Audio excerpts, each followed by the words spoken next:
আসসালামু আলাইকুম রহমতুল্লাহি ওয়া বারাকাতুহু। অত্যন্ত দুঃখ ভারাক্রান্ত হৃদয় নিয়ে আপনাদের সামনে কথা বলছি।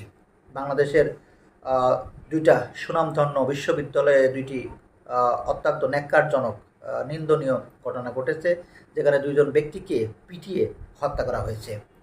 তার যেই হত্যাকাণ্ডটি নিয়ে সবথেকে বেশি সামাজিক যোগাযোগ মাধ্যমে এবং বিভিন্ন জায়গায় আলোচনা হচ্ছে, সেটা হচ্ছে তোফাজ্জল হত্যা। যিনি একজন পাগলপ্রায় ব্যক্তিত্ব, আর পাগলপ্রায় ব্যক্তিত্ব হওয়ার পিছনে যে ঘটনাটি আমরা দেখলাম, তার পিতামাতা দুজনই মারা গিয়েছেন খুবই সাম্প্রতিককালে, এবং তার অভিভাবক বড় ভাই তিনিও মারা গিয়েছেন। অর্থাৎ তার আর কেউ ছিল না।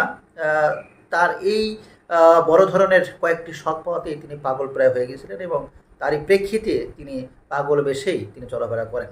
এবং সেই ব্যক্তিকে, অর্থাৎ এই তোফাজ্জলকেই ঢাকা বিশ্ববিদ্যালয়ে পিটিয়ে পিটিয়ে হত্যা করা হয়েছে। এবং সেই হত্যার যেই বর্ণনা ভিডিও ফুটেজটা আমরা দেখেছি, যা সত্যিকার অর্থেই আমাদের প্রত্যেকের এই লোম একেবারে খাড়া হয়ে যাওয়ার ছাড়া কোনো উপায় মানে নেই, যারা এই ভিডিওটি দেখেছেন কিংবা যারা এই হত্যাকাণ্ডটা অলরেডি শুনেছেন।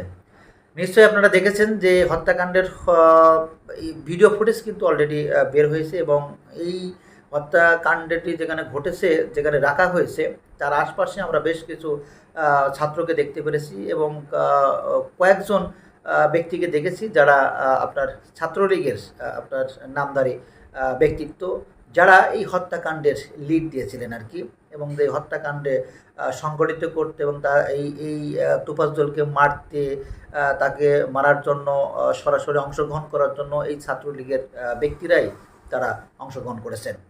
এই ভিডিওটি এবং এই ভিডিও ফুটেজটি দেখার সাথে সাথে আমার সেই বুয়েটের অত্যন্ত মেধাবী ছাত্র, কুষ্টিয়ার সন্তান, সেই আবরার ফাহাদের কথা অত্যন্ত মনে পড়ে গেল। কারণ ওই সময়ও ছাত্রলীগের একটি দল, একটি চক্র, তারা 15-16 জন মিলে তাকে সারা রাত ধরে পিটিয়ে পিটিয়ে তাকে নির্মমভাবে হত্যা করেছিল। ঠিক তেমনই এখনকার যে ঘটনাটি আমরা দেখছি বিভিন্ন মাধ্যমে, সামাজিক যোগাযোগ মাধ্যম থেকে, বিভিন্ন ইউটিউব কিংবা অন্য জায়গায় যেই তথ্যটি আমরা দেখছি, সেখানেও এই তোফাজ্জলকে হত্যাকাণ্ডের মূল ভূমিকায়, মূল হাতিয়ার এবং মূল ব্যক্তি হিসেবে যারা ছিলেন, তারা হচ্ছে ছাত্রলীগের এই সাবেক পদধারী নেতারা। তার মধ্যে একজন দেখলাম আপনার পদার্থবিজ্ঞানের একজন ছাত্র রয়েছেন, পরিবেশ বিজ্ঞানের একজন ছাত্র রয়েছেন, আর একজন ছাত্র রয়েছেন। অর্থাৎ এই ছাত্রলীগের এই নেতাদের আপনার নেতৃত্বের মাধ্যমেই এই ভাইটিকে পিটিয়ে হত্যা করতে দেখলাম, যা সত্যি অত্যন্ত কষ্টকর, বেদনাদায়ক এবং নিন্দনীয়। নিশ্চয়ই আমরা কোনো বিচার বহির্ভূত কোনো হত্যাকাণ্ডকে সমর্থন করি না। আমরা গত 16-17 বছর ধরে যে স্বৈরাচার সরকার ছিল, সেই স্বৈরাচার সরকারের সময়ও স্বৈরাচার সরকারের হেলমেট বাহিনী থেকে শুরু করে তাদের যেই বাহিনী ছিল, তাদের দ্বারা অসংখ্য আপনার মানুষ বিচার বহির্ভূত হত্যাকাণ্ডের শিকার হয়েছিলেন, এবং রাষ্ট্রের দ্বারা বহু অসংখ্য মানুষ এই বিচার বহির্ভূত হত্যাকাণ্ডের শিকার হয়েছিলেন। যেই হত্যাকাণ্ডকে আমরা সবসময় নিন্দা করেছিলাম, যেগুলোকে আমরা সবসময় আপনার প্রত্যাখ্যান করেছিলাম, এবং কোনোটাকে আমরা কোনো সময় সমর্থন করি না। সুতরাং এই সময়ে এসেও কিংবা আগাম ভবিষ্যতেও আমরা কোনো দিন কোনো সময় কোনো বিচার বহির্ভূত হত্যাকাণ্ডকে আমরা সমর্থন করতে পারি না, এটা সমর্থনযোগ্য না। অর্থাৎ পাগল হোক, অপরাধী হোক কিংবা যে হোক না কেন, তাকে অবশ্যই আইনের আওতায় আনতে হবে, এবং আইনের আওতার মাধ্যমে তার সুষ্ঠু তদন্তের মাধ্যমে তার সঠিক বিচার আমরা সবাই আশা করব। আমরা কোনোভাবেই কোনো ব্যক্তির বিচার বহির্ভূত হত্যাকাণ্ডকে আমরা সমর্থন করি না, এটা আসলে করতে পারে না। এখন ভিন্ন কথায় আসি। এই যে ছাত্রলীগের নামধারী ব্যক্তিত্বের মাধ্যমে, নেতৃত্বের মাধ্যমে যে হত্যাকাণ্ডের শিকার হলো, আসলে এখানে কেন এমনটা হলো?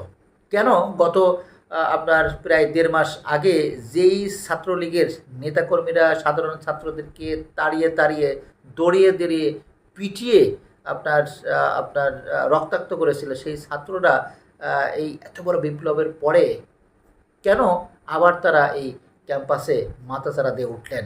কেনই বা এই সাধারণ ছাত্রদের সাথে সমন্বয়কের বেশ ধরে তারা আবার এই ক্যাম্পাসে ওঠার সাহস পেলেন?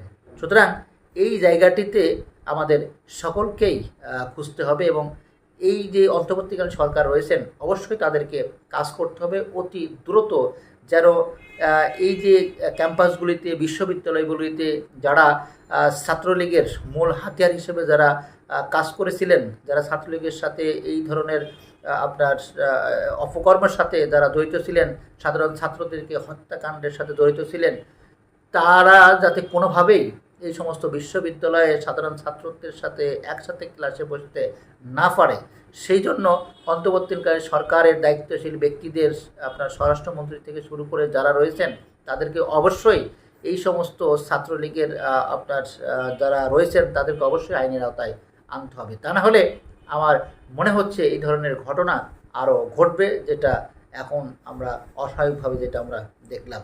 সুতরাং আমরা আশা করব যাতে অতি দ্রুত অন্তর্বর্তীকালীন সরকার একটি ব্যবস্থা গ্রহণ করেন, অর্থাৎ যারা ছাত্রলীগের যে সমস্ত ছাত্রী আপনার সেই সময় এই জুলাই বিপ্লবের সময়, জুলাই গণহত্যার সময় তারা সরাসরি অংশগ্রহণ করেছিলেন, তাদেরকে অবশ্যই যেন অতি দ্রুত আইনের আওতায় আনা হয় এবং এই যে তোফাজ্জল কে যে হত্যা করা হয়েছে অবশ্যই সুষ্ঠু তদন্তের মাধ্যমে প্রত্যেকের আপনার সর্বস্ব শাস্তি যাতে হোক সেই প্রত্যাশা করি। সবাই ভালো থাকবেন।